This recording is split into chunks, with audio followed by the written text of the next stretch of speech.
Hey guys, I tried to do this as a live stream twice and something happened both times. So I was going to do a live stream after the Karen Reed hearing yesterday, but that was a long hearing and I was really tired. So I decided I can't sleep. I was falling asleep during the hearing, but can't sleep now. So I decided to record it and post it, and that way nothing can go wrong, I hope. And other people are doing live streams about it, and it's out there, and everybody's going to have already seen it. And if you guys keep waiting for me, it's not even going to matter anymore. So I'm just going to record it and get it out there. So this is Sarah Boone's unedited sentencing statement. Now, we know that because she just had to say that this was a redacted or an edited version. I can't remember the word she used. I can't remember if she used redacted or edited. Anyway, Mr. Owens decided that she needed to get rid of some stuff because it would go harder for her. It's awful as that big long speech she gave was. It was worse. If that's even possible, it was worse. So, Mr. Owens was very wise to have her cut this out because if she wasn't going to get life before, she absolutely would have gotten life after she read all this. I've not read all of it. I've skimmed through it. I've not read all of it. Oof. This woman is a piece of work. Oh my goodness. Oh my goodness, this woman.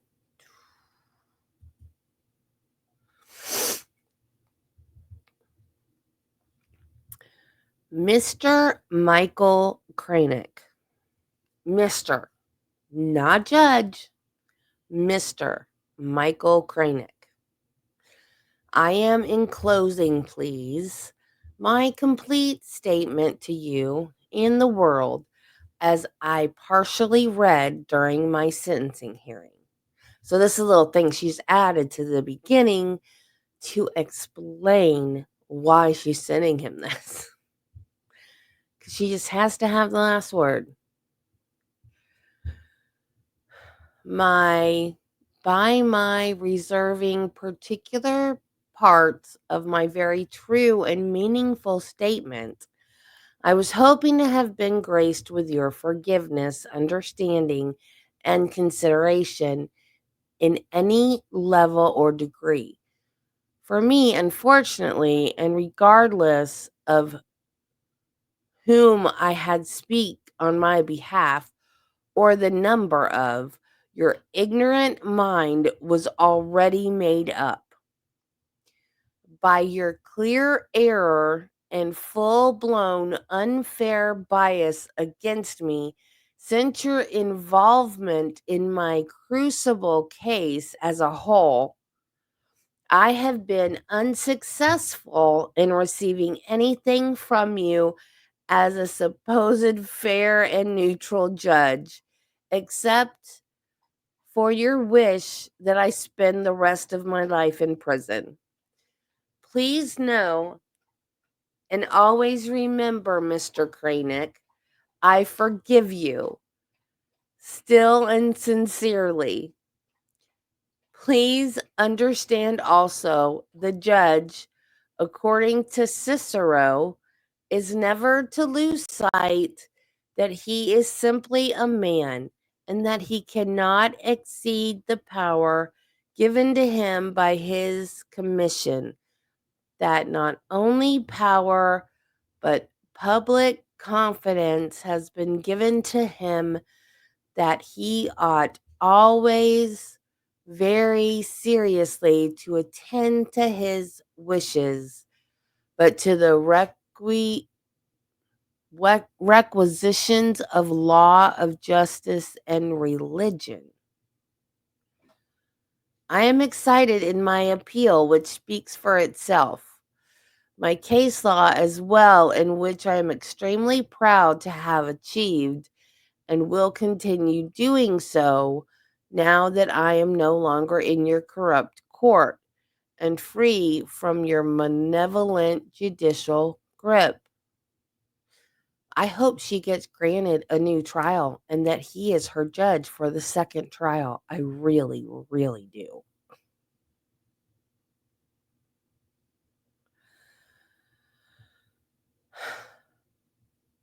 Sarah Boone versus State of Florida.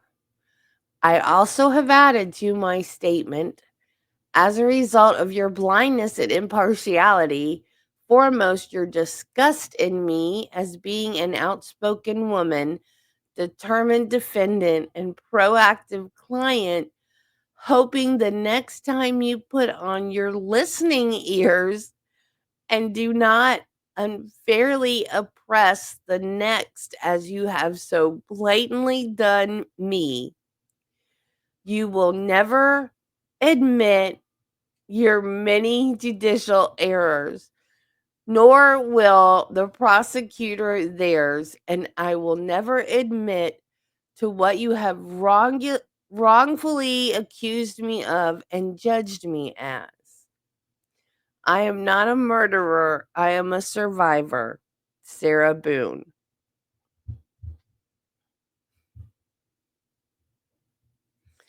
Whoo, boy. Okay. Black robe disease. Arrogance in a judge, a slang term for a judge. I don't know if I can get through this, y'all.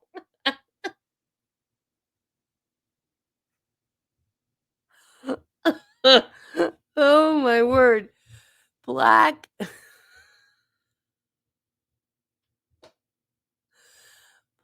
robe disease.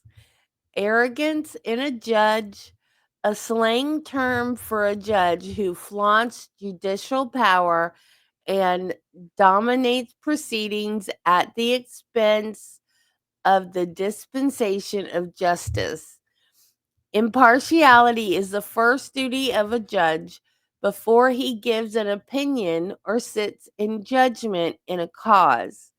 He ought to be certain and absolute that he has no bias for or against either of the parties.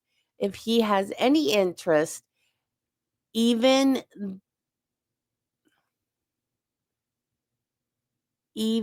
the hint of slight, I have no idea. Even the something slightest in the cause, he is disqualified from sitting as a judge, and when aware of such interest, ought to lawfully and justfully refuse to sit on a case. The delicacy which characterizes the judges in this country generally forbid their sitting in such a cause. The judge must not only be impartial, but must also follow and properly enforce the law, not abuse. He is bound to declare what law is and not make it be not an arbitrator, but an interpreter of the law. It is their duty to be patient in the investigation of the case, understand circumstance and difficulties by all the parties, careful in considering parts of a case in whole, and decent in judgment. Some law dictionary. I don't know what that word. I don't know. Never heard of it. Some kind of law dictionary. Oh, and there's more. Oh, Sarah wants to be a judge now.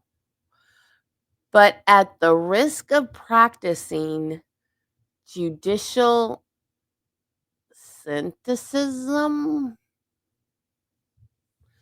a word I have coined in this presentation, others have called it black robe disease. Whether he was correct or not in my behavior, it is widely accepted that judicial behavior affects the jury. Murray Richtel, the Simpson trial? And then there is the worst of judicial ailments, the black robe disease, which is otherwise known as arrogance. Lynn Tolan, A Practical Guide to Becoming an Emotional Genius. Well, if anybody knows about arrogance, trial judges are affirmatively charged with securing a fair trial and must intervene sua sponte to that end when necessary. Brown v. Walter. It's like she's still writing motions. That duty encompasses not only the avoidance of error before it occurs, but the fair correction of error that may have occurred earlier in a proceeding. Carlisle v. United States. Doesn't she realize that this is just a waste of time? In the instant case, the trial judge did not analyze the evidence he added to it, dealing with a mere mannerism of the accused in giving her testimony. The judge put his own experience with all the weight that could be attached to it in the scale against the accused. Okay, I do not know how to say this word. I don't think she knows how to say this word. Kintsu, whatever, is a kind of Japanese ceramic style, which means to repair with gold. She plagiarized this from a book. I just watched a video. I forgot the name of the book, but she plagiarized this part from a book. It's a Japanese ceramic style, which means to repair with gold. In this tradition, when a ceramic piece breaks, an artisan will fuse the pieces back together again using liquid gold or gold dust lacquer. So rather than being covered up, the break becomes more obvious and a brilliant new piece of art emerges from the brokenness. It embraces flaws, weakness, and imperfections, and also teaches the essence of resilience. Every crack in a ceramic piece is part of its history, and each piece becomes more beautiful because it has been broken. This is the wisdom of Kintsu, whatever. In my wisdom and with all of my repairs, then, now, and ongoing, God is, has been, and will always be my artisan. All of my gold is forgiveness. This has held me together, made me shine brighter, and overcome the damage caused by George Torres, the Torres family, the justice system, Judge Wooten and Kraynick, Orange County Corrections Department, social media, scoundrel detectives, infamy, defamation, ongoing constitutional rights violations, second-degree murder, forced into being pro se. Just as gold is very precious, forgiveness is invaluable.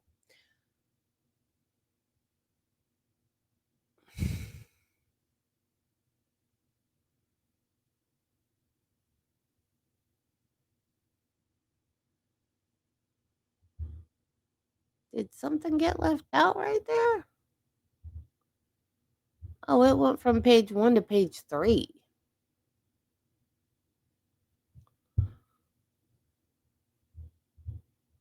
Where'd page 2 go?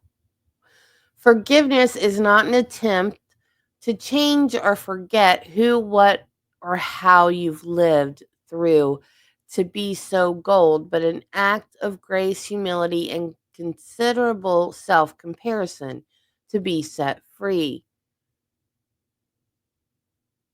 from sorrow. Withholding forgiveness denies your brilliance and adds even greater grief and deeper heartache. Irreparable cracks on top of the already that no one deserves, no matter the pain or disappointment, untruths or injustice. It doesn't matter as the more broken you are, even though now different than before, you've become more outstanding and more extraordinary. Above all, when you let go of blame, misunderstandings, excuses, give up your anger, and cease from resentment, this is forgiveness. And when you forgive, you heal. And when you heal, you move forward. I don't think she really understands what forgiveness is. She hasn't let go of any blame because the rest of the letter is just her blaming people. My gold ben- my gold begins with George Torres, and every time he slapped me, kicked me, punched, spit on, raped, stabbed, choked, laughed at, pushed, pulled, dragged, whipped, tipped, stole, stole from, lied, terrorized, threatened, humiliated, forced, degraded, made me cry every time he tried to end me, defeat, or destroy. I forgive George for beating me senseless, for trying to sleep because I had to go to work or my son's field trip the next day, for ruining my deceased family's heirlooms, traditions, and keepsakes, my son's furniture, destroying the television we watched together, for wrecking our townhome by breaking windows, punching holes in the walls and doors, ramming his entire body into glass doors, kicking in my front and back door over and over and over, for breaking or removing the locks from all the doors and sometimes the knobs altogether, so I had nowhere to feel safe, including the sacred space of my son's room where he beat me bloody on his bed, for terrorizing and threatening my blind and deaf dogs by leaving the gate open I built to keep them safe, telling me he hoped I'd find their bloated dead bodies in the pond or scrape their remains off of the pavement, for kicking them off the bed and throwing them across the room because they were trying to protect me, for the threatening to make me unrecognizable to my son by breaking all the bones in my face, like his brother Moises did to him after he kept seeing all the bruises from George beating me, like all the times their father beat their mother, for all the drunken rages and fist fights with so many neighbors when wandering into their apartment during hunting expeditions after I escaped, for drowning me in liquor and wine because I didn't want to drink, causing me to urinate on myself, then butting the end of the bottle in my face, giving me two black eyes and a bloody nose, for making me experience what it is to be sodomized, threatening to kill my friends and the neighbors when they checked on me to make sure I was alive and in one piece, for threatening to burn down our townhouse and set my car on fire because I got a job, for holding me hostage on weekends my son was supposed to come over by keeping my keys around his neck, my phone in his crotch,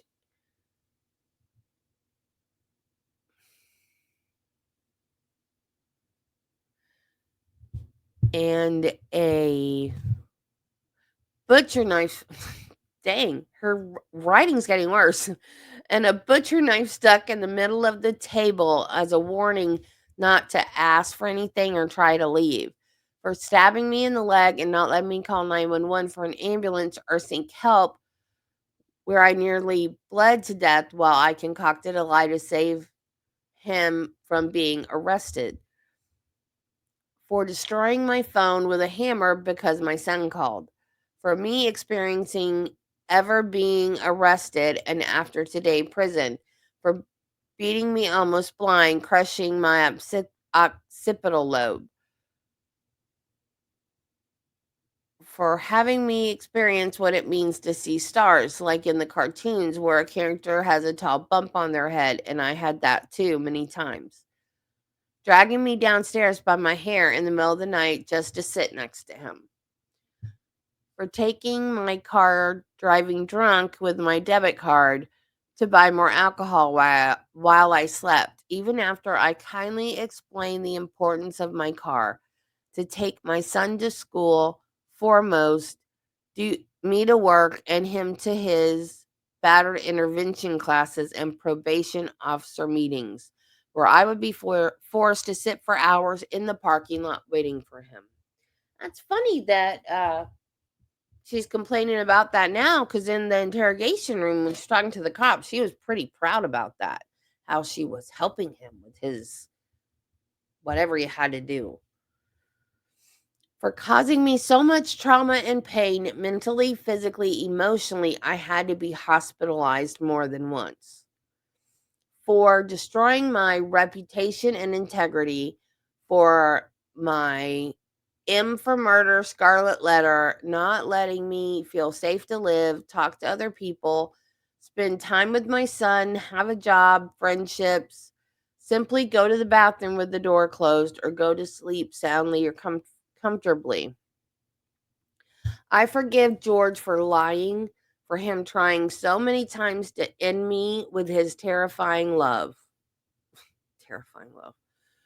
I also forgive the Torres family, his mother and father foremost, also his two ex wives and daughters, all for knowing who George was capable of and has done in the past, his history of violence, and where he learned it, than to keep turning a blind eye when I would ask for help.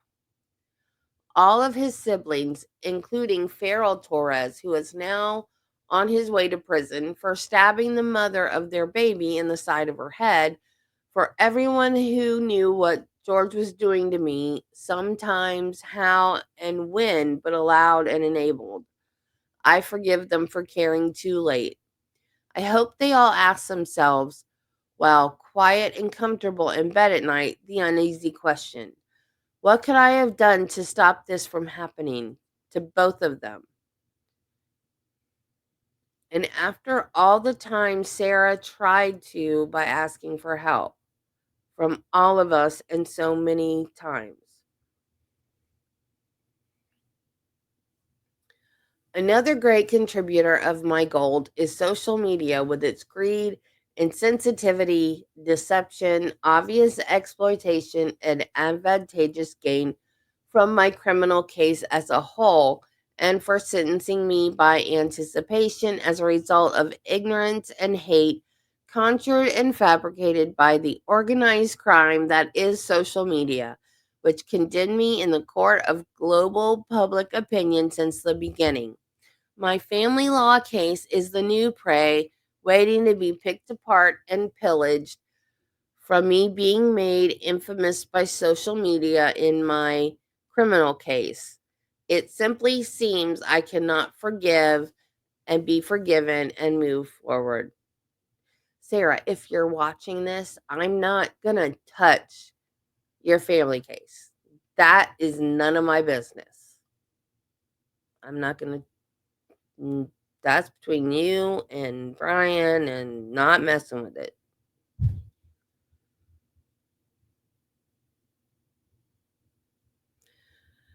Social media has made me a pariah.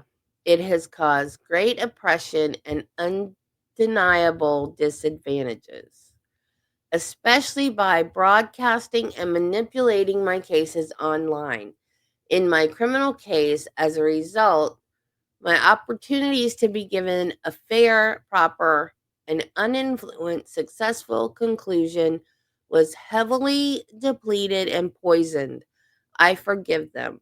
Also, all the media tycoons for not having a life of their own, trying so desperately to make themselves seem so right by making me appear so wrong. Forgiveness for prejudgment, ridiculous theatrics, lies, making and taking blood money from my and other misfortunes, accidents, and catastrophes. It's all over their hands and keyboards. Alrighty then. And even after all that's been said and done, theorized, hypothesized, scrutinized, and blasphemed in my case, still no one knows me. My gold also runs deep for my prior attorney. Oh, here we go. We got new stuff. My gold also runs deep for my prior attorneys, Mauricio Padilla, who sold me the world with empty promises, then abandoned his responsibilities as my attorney after taking 2.5 years of my life when finally realizing he was in over his head, all while hoarding JAC dollars to fund his staycations with his family when in town from Miami, for having resources ready and available, not allowing me, the client, to ever utilize which could have greatly progressed my case and perhaps concluded only for him to decide water parks, fine dining, and choice hotels were more important and on the JAC's dime. Okay. I forgive Frank J. Bankowitz for committing perjury. Oh, dearie, you don't want to do that.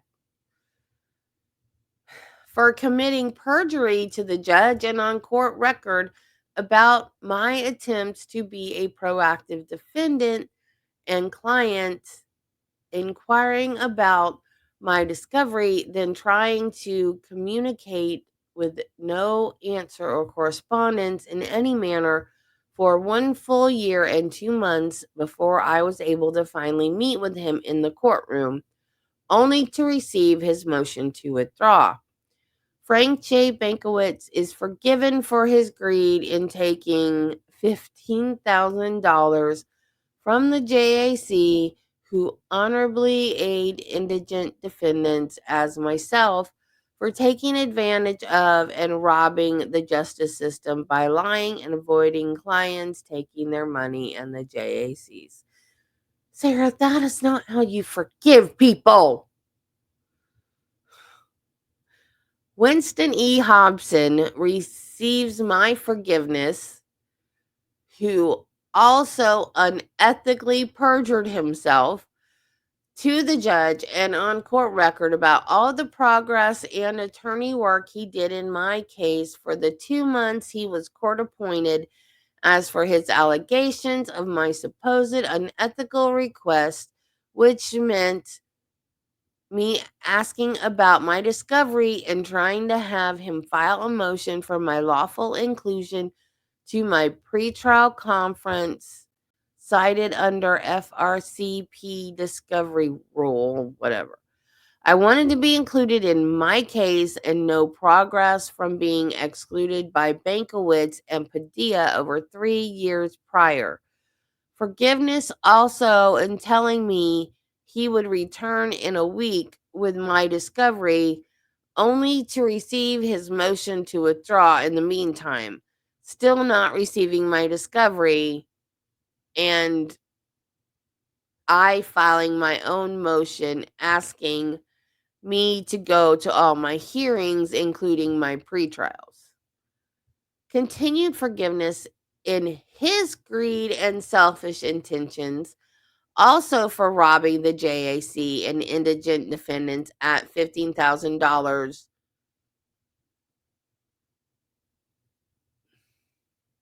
for nothing, justifying any work he really did do in the handful of days he represented me as my attorney. Good God, woman. Finally, and with all my gold received from this one, I forgive Patricia A. Cashman for her mean, snotty, egotistical attitude and not listening or caring that I finally received my discovery. I kept asking her, for which she fully withheld from me, citing her ridiculous, untrue reasons was because I saw with my first attorney 4 years prior, and while she being my present at that time attorney, I saw not one page of or any digital evidence at my discovery that prohibited me from seeing. Patricia A. Castman is also forgiven for admitting I had a right to bond I asked her for, so I could actually utilize one of my rights as opposed to having them always violated as prior and still ongoing. Then her defense of all my opportunities to do so. For all her lies, condescension, gross, unnecessary arguments, and anger that I asked any questions and wanted to understand, for her doing nothing other than give me an even harder time and request transcripts, then brazenly lie for over $16,000 for doing so, also from the precious resources provided from the JAC. I forgive Patricia A. Cashman for being a liar and a bully.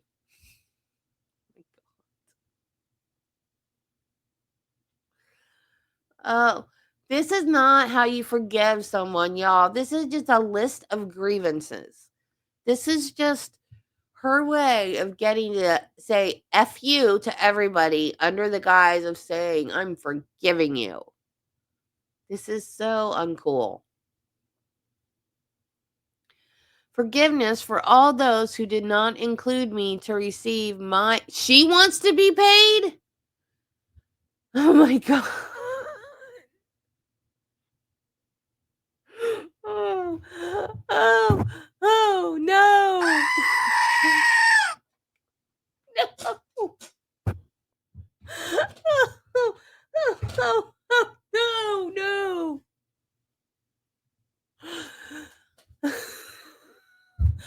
Forgiveness for all those who did not include me to receive my $15,000 that I worked for when Judge Kraynick forced me to be my own attorney to represent myself as pro se. I actually and finally got my own discovery almost 5 years later, filed motions all prior should have done, making them the most expensive motions.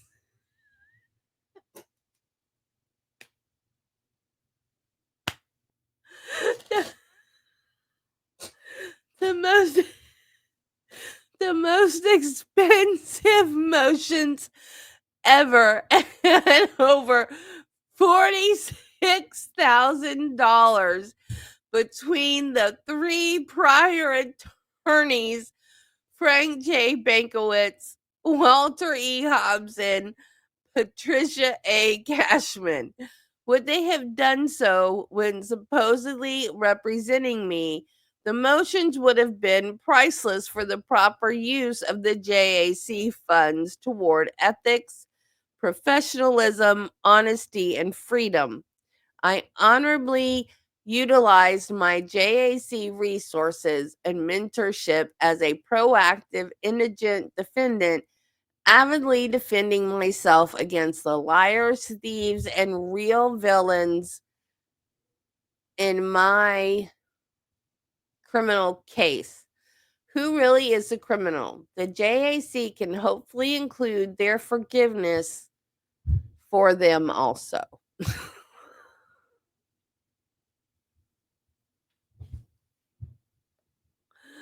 Oh, Lord, really, on page 16.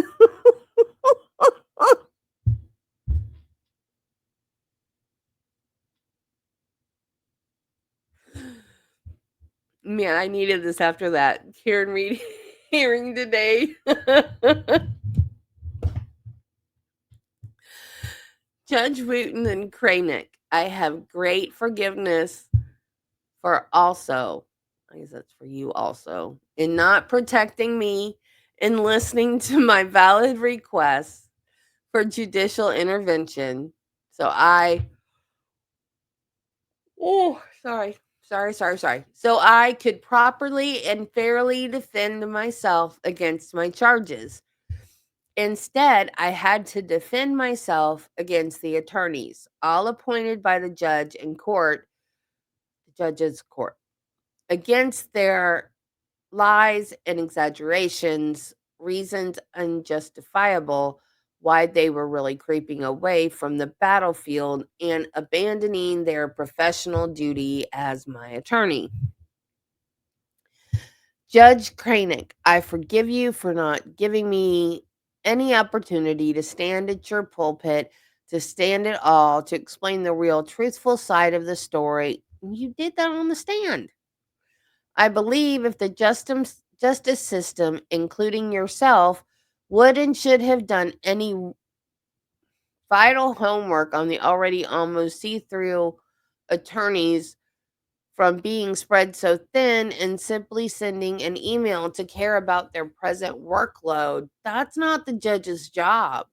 Number of clients, trial schedules already in place before throwing another inmate defendant unknowing client on the heaping unimportant pile of warm bodies. Something more taxpayer dollars could be converted and less time consumed and waived for everyone, regardless of what part they play in the supposed system of justice. My forgiveness, if deepened, for taking even greater time of mine away years by not caring to ask me anything about anything to understand so you could justfully render your life defining judgments and withhold any more bias and prejudice. That's not his job. That's an attorney's job. That's why you don't want to tick off your attorney. You shut up and you listen to them. And then you ask a question that makes sense and is quantifiable that they can answer. And then you listen to them and you do what they tell you to do. That's not what you did. You did it wrong. Foremost, Judge Kraynick, I forgive you for kicking me when I was down.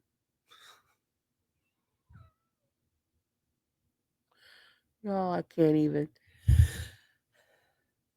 I forgive you for kicking me when I was down and choking the life out of me, out of my constitutional amendments, most profoundly my sixth right to counsel as a result of my wholehearted use of my first right to free speech and being my own advocate since no one else would be and received a paycheck for. In all of my free speech experience, driven letters only for remedy in any collaboration, inclusion, receiving any discovery as an inmate, defendant, and client, not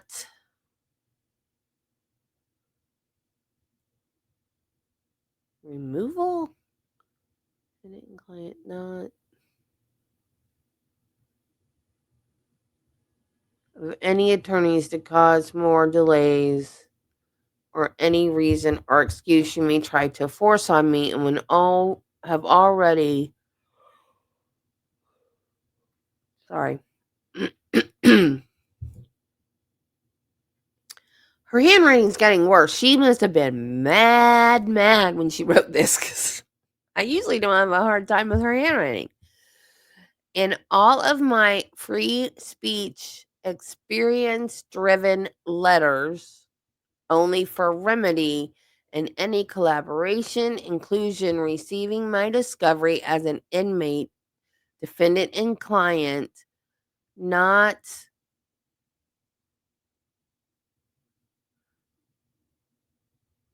I don't know what that word is.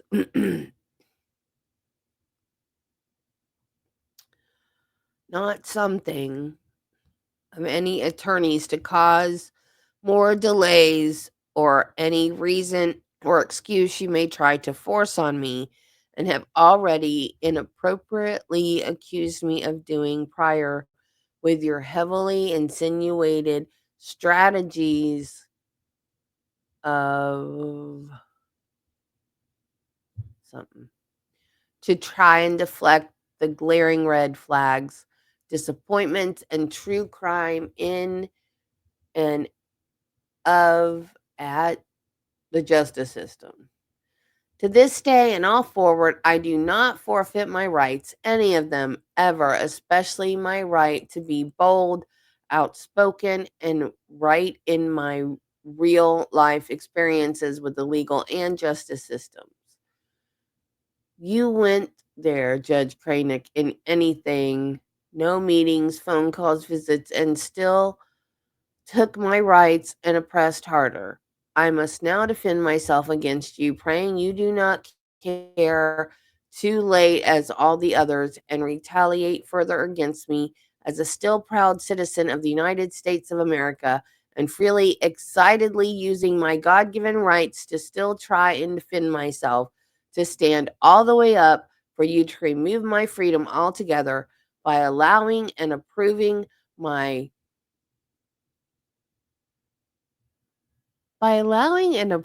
my stab wound, bloody body parts, rapes, bumps, bruises, and all the rest of the beatings I endured. I hope you can finally see and understand just some of the pain from the extreme difficulties, obstacles, and unfairness, especially in my due process. You have added in my criminal case and life as an inmate, defendant, and client. All is forgiven.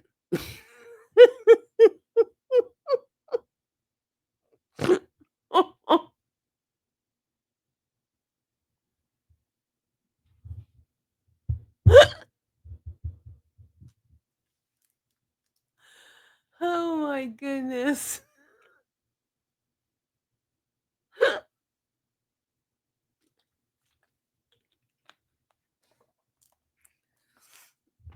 Oh, now she's starting in on the detectives. Okay. Okay, so she's got the judge. Now she's going for the detectives. For detect Ooh, sorry. I've talked so much today. I'm just gulping air when I talk.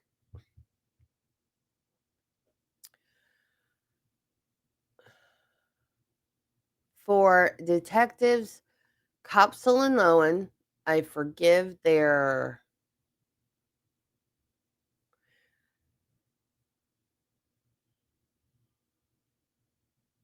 demonization, maybe lies, blacklisting, coercion, law breaking,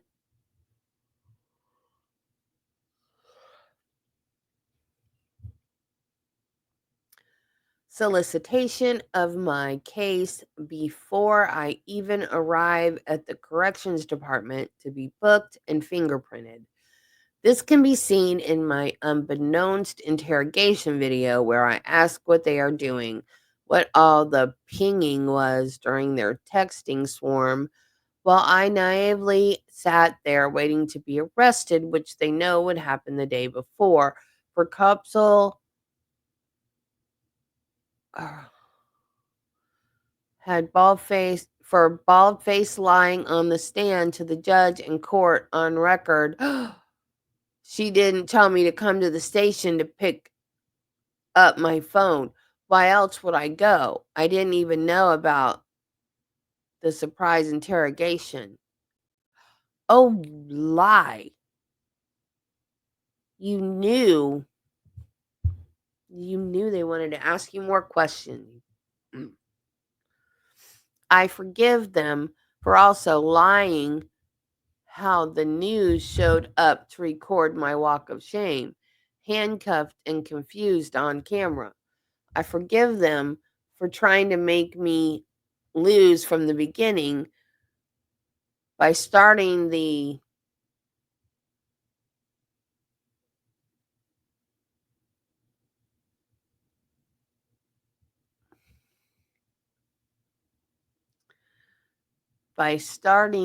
unquenchable wildfire of sensationalism and distortion, ignorant hate, defamation, and greed by unlawfully broadcasting who they wanted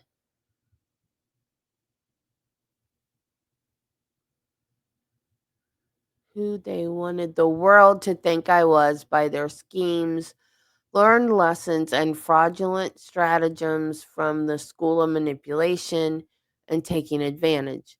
How much did they make off me?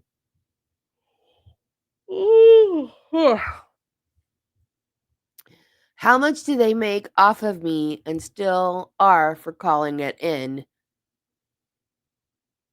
Calling it in? What in the fudge? How much did they make off of me and still are for calling it in, then removing the curtain to expose their personally twisted murdering monster? What is that supposed to mean? This woman has lost it.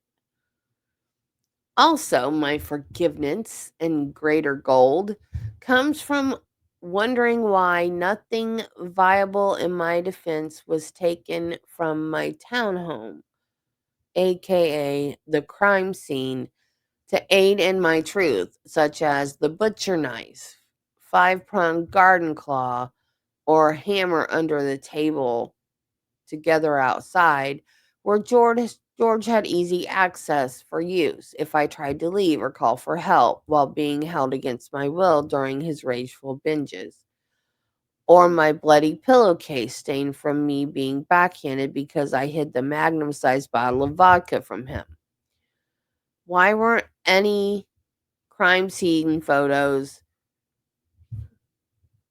taken of holes patched in walls and doors, some doors missing knobs, and all locks? George removed cracked windows, broken furniture, obvious unnatural destructions in my townhome.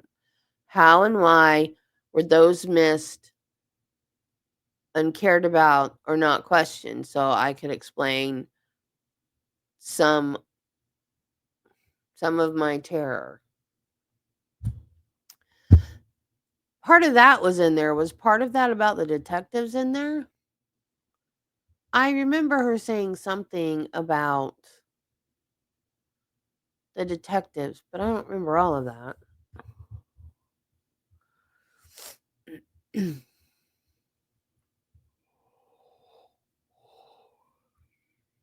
It makes no difference. All is forgiven. Oh, now we're going after the prosecutors. Prosecutors, Mr. J and Mr. Cacciatore. My forgiveness is also extended for your inappropriate attributed narratives, for having to go through years of my pictures, videos, texts to erroneously piece together your deceitful, damning version of what really happened and who I am. After so much availability and for so long, you are finally able to make the circle fit into the square. I think this whole letter pretty much tells us who she is. This is all I need to know. I forgive your antics, theatricals, ludicrous comments to make sure the world got their money's worth while watching with ignorant pitchforks and burning torches, hoping for the best from you, which is my worst. Instead of dropping the mic, Mr. J, you drop the bat. That doesn't even make sense. For the yelling, finger pointing, and intense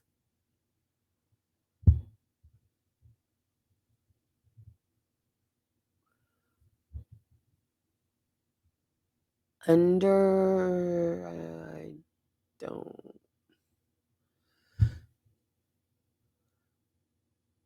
To force your theoreticals and fantastics on the jury by using imaginary space adventures and fictional characters to blind and bedazzle them with your far, far away from the truth dramatizations. That was my favorite part of closings.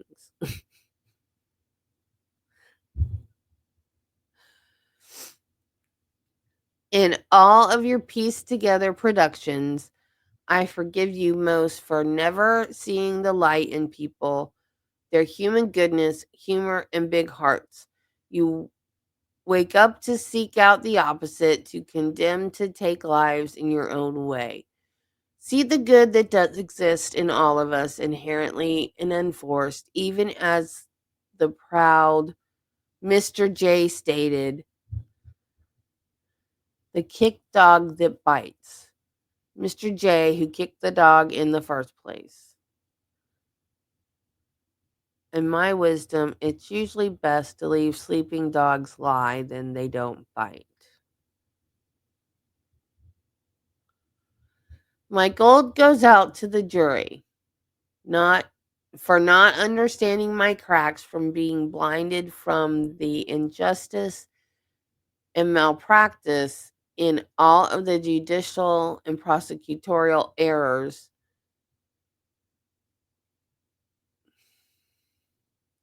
the very apparent violations of my constitutional rights during my case and entire trial, which caused mass confusion and dysfunction.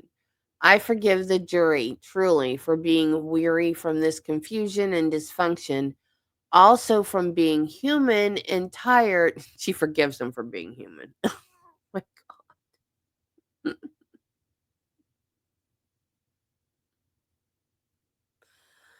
Okay, that's nice, Sarah.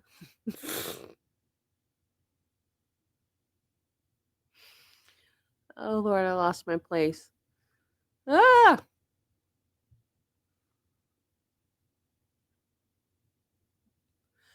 I forgive the jury truly for being weary from this confusion and dysfunction, also from being hungry and tired and wanting to go home to their families after being away from in full capacity for 2 full weeks. I understand. It's not like they were sequestered.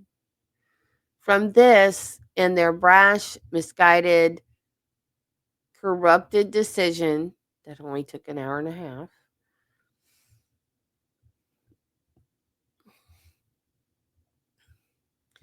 I was wrongly judged a murderer instead of a survivor. For this, all is forgiven.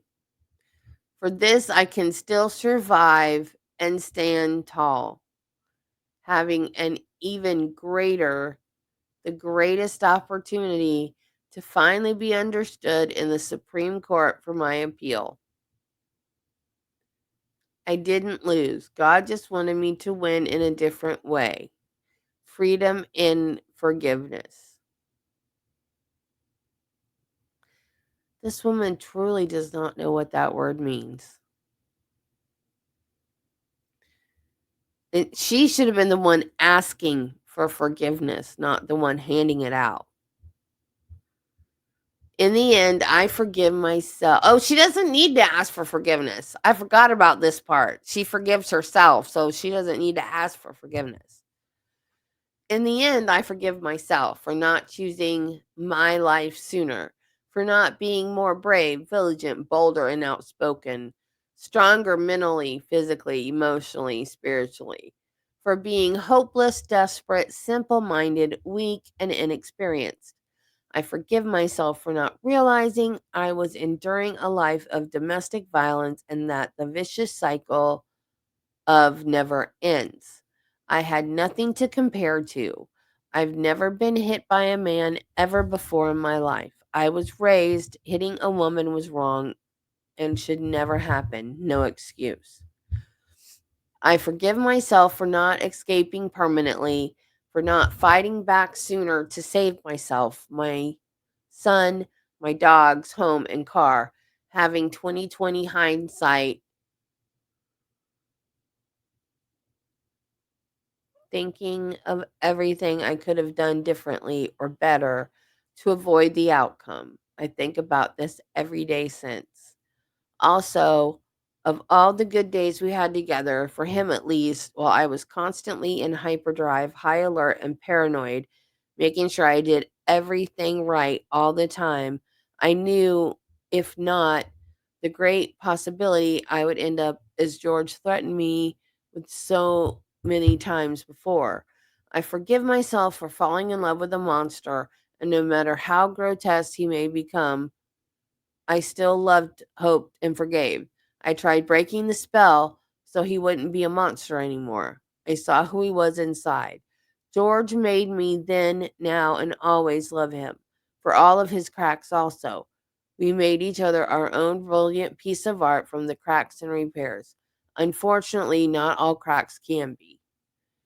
In all of my forgiveness, George is my greatest lesson and will forever be a part of me.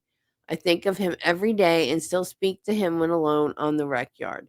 I ask his forgiveness and that he looks for me at the gates of heaven so I can tell him how sorry I am endlessly and that I never stopped loving him in all of it and still. When I first came to jail, I put my mat under my bed and cried all day and all night.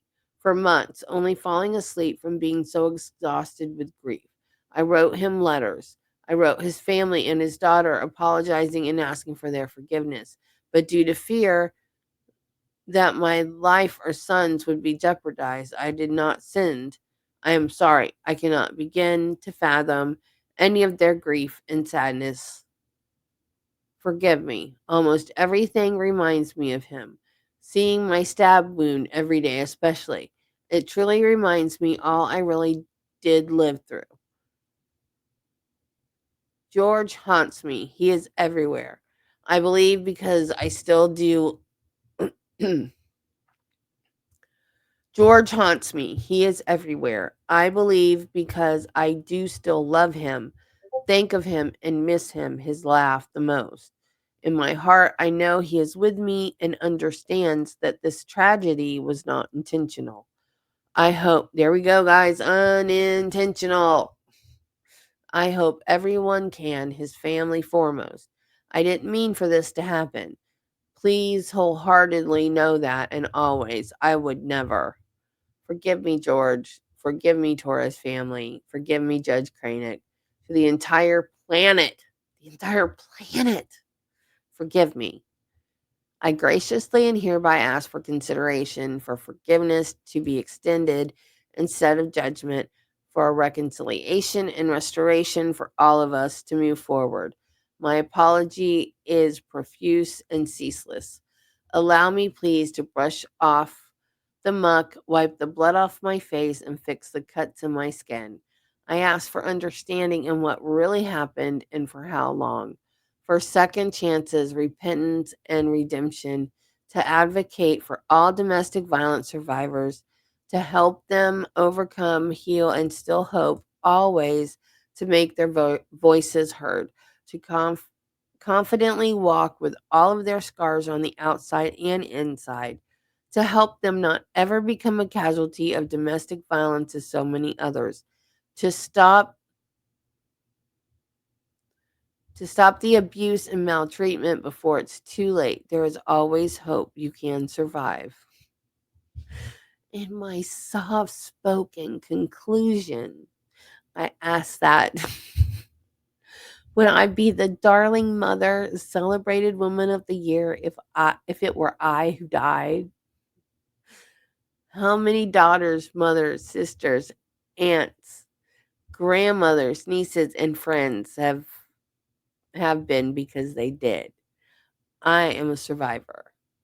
Learn to do good, seek justice, rebuke the oppressor, defend the fatherless, Plead for the widow. Isaiah 117. All encompassing. Protect the abused. Sarah Boone. Ta-da!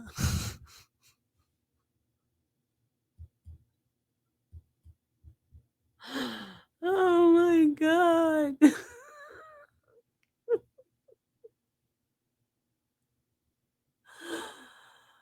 Oh, I wonder if that's the last letter we're gonna see from her. What do you think? But in prison, because like she writes those to Judge Kraynick, right? So they go to the clerk of the court of Orange County. So if she writes letters to when she's in prison, who does she write to? The governor? And then where do they get posted so we can read them? Y'all, I was seriously considering becoming a pen pal with her just to get more content. But then she'd find out and she'd be really pissed when she sees me doing this.